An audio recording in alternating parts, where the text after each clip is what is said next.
Super good news mga kabayan. South Korea the best talaga. Super bilis gumawa ng mga barkong padigma para sa Pilipinas. Dalawang bagong frigate na puno ng armas na binili ng Philippine Navy. Sisimulan ng gawin ng Hyundai Heavy Industries. Akalain nyo, kakadeliver pa lang ng BRP Miguel Malvar at BRP Diego Silang at 2 sa 6 ng mga offshore patrol vessel. May gagawin na namang bago sila para sa atin. Canada, nanindigan na suportado ang 2016 Arbitral Award na Pilipinas ang may karapatan sa West Philippine Sea.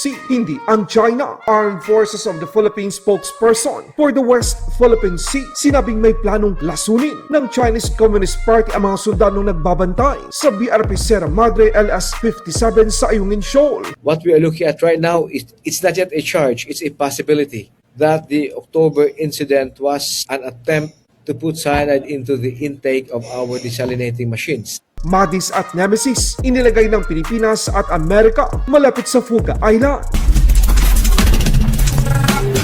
Good news na naman mga kabayan, grabe talaga itong South Korea. Kakadeliver pa lang ng 2 pinakamalakas na barkong pangdepensa ng Pilipinas, ang BRP Miguel Malvar at BRP Diego Silang at 2 sa 6 ng offshore patrol vessel. Meron na namang 2 barkong pandigma na gagawin ang South Korea para sa Pilipinas. Tama ang narinig nyo mga kabayan sa puspusan na pagsisikap ng gobyerno at ng Department of National Defense na maging malakas ang depensa ng Pilipinas. Bumili pa tayo ng 2 Malvar class frigate, 2 bagong barko na punong-puno ng mga armas. Simula sa vertical launching system, torpedo, main gun, close-end weapon system at marami pang iba. Sa katunayan, sisimulan na ng South Korea ang paggawa. Formal nang nasa construction phase sa shipyard ng HD Hyundai Heavy Industries sa South Korea ang 2 bagong frigate with full complement. Good news mga kabayan, dahil inaasang mas advanced ang mga bagong frigates na ito kumpara sa naunang 2, mas malakas na sensor, weapon suit at combat system. Kasalukuyang nasa detail design at steel cutting o keel laying ang status ng mga ito. Malaking hakbang ito sa pagpapalakas ng Philippine Navy Surface Combatant Fleet. Magbibigay ito ng tunay na blue water capability at mas mahusay na deterrent sa West Philippine Sea at sa iba pang karagatan ng Pilipinas. Kasama rin ito ang modernong anti-air, anti-surface at anti-submarine warfare system. Ito ay patunay na patuloy na umaarangkada ang Horizon 2 at Horizon 3 modernization program ng Armed Forces of the Philippines sa kabila ng kaliwat ka ng mga hamon. Grabe mga kabayan, ipinaliwanag ni Rear Admiral Roy Vincent Trinidad, ang tagapagsalita ng Philippine Navy para sa West Philippine Sea, ang mga detalye ng isang nakababahalang insidente noong Oktubre. Inilahad niya kung bakit ang presensya ng cyanide malapit sa BRP Sierra Madre ay maaring hindi bahagi ng karaniwang aktibidad sa pangisda ng China, kundi isang sadyang operasyon upang maging kontaminado ng nakakalaso na kemikal ang desalination system na ginagamit ng mga tauhan ng Philippine Navy. Ibig sabihin gustong lasunin ng Chinese Communist Party ang mga miyembro ng Philippine Navy na nakabantay sa BRP Sierra Madre LS-57 sa Ayungin Shoal. What we are looking at right now is it's not yet a charge, it's a possibility that the October incident was an attempt to put cyanide into the intake of our desalinating machines. Why? It's the only incident that stood out. It was done at night. It was closest to the Sierra Madre. There were no fish catch on board the sampans. I would even say that this could be a possible special operation to induce the toxic substance into our water system. Super good news mga kabayan, Canada, nanindigan na ang 2016 Arbitral Award na ipinanalo ng Pilipinas laban sa China. Suportado ng Canada ang Pilipinas at kinikilala na ang West Philippine Sea ay sa mga Pilipino, hindi sa mga Chino. Underscore something the President said a moment ago, referencing the importance of the United Nations Convention on the Law of the Sea, something to which we are a signatory and we absolutely uphold, and we uphold the decisions and squarely back the decisions of 2016 that are directly relevant to the territorial waters and activities of the Philippines. First point. These types of arrangements, UNCLOS is one very important example. There are many others. Canada is still fully subscribes to them, fully supports them, and will continue to support them. They're not enough, of course. What also has to happen is that like-minded partners are working together across a wide range of areas, which is why today's series of announcements are another step of importance in our bilateral relationships. It's also important that groupings such as ASEAN are effective under the President's leadership, that they're effective in commercial and other areas. It's important that we look for areas together.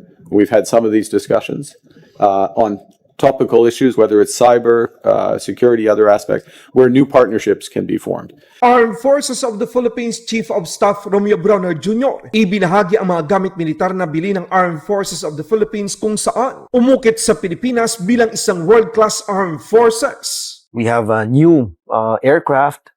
In fact, we are one of the biggest users of Black Hawk helicopters. We're getting more FA-50 jets from South Korea. We're looking at other multi-role fighters. And then we also have air and missile defenses already. But the important thing is to integrate all of this.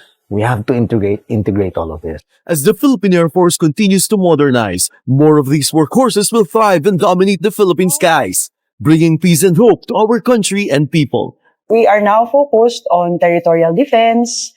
We have surveillance and maritime air domain operations.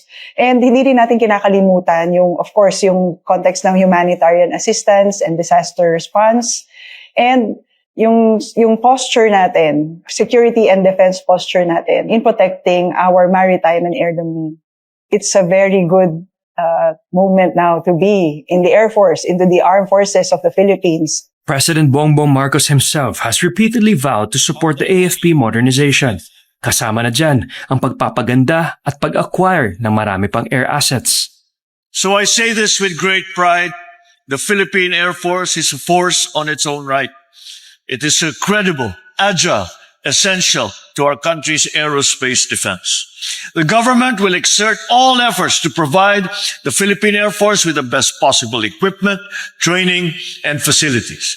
We remain relentless in ensuring that support will continue because we know that when our troops are equipped and are attended to properly, they are empowered to fulfill their duties and serve the country with excellence. You are all well-trained, highly capable, and most importantly, more than willing to protect the citizens of the Republic and the Republic itself. Muli namang dinala ng puwersa ng Amerika ang kanilang mga pangmalakasang firepower sa pinakatuktok na teritoryo ng Pilipinas upang ipakita na kayang depensahan ng Pilipinas at Amerika ang ating teritoryo laban sa banta ng China. Ang Nemesis at Madis ay parehong dinala ng Amerika malapit sa Fuga Island na kadalasang nilalapitan ng mga barko ng China. Sa Palawan naman, ang US Marine at Philippine Marines ay nagpakita rin ng kanilang kahandaan laban sa banta ng mananakop na bansa. Nagsagawa ng live firing exercise ang dalawang puwersa sa karagatan ng Palawan.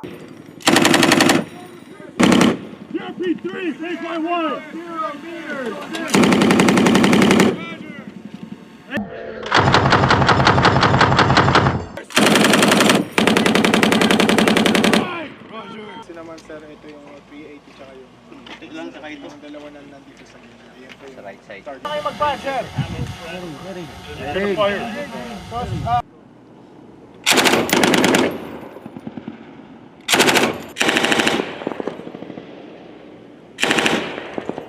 Laban Pinas.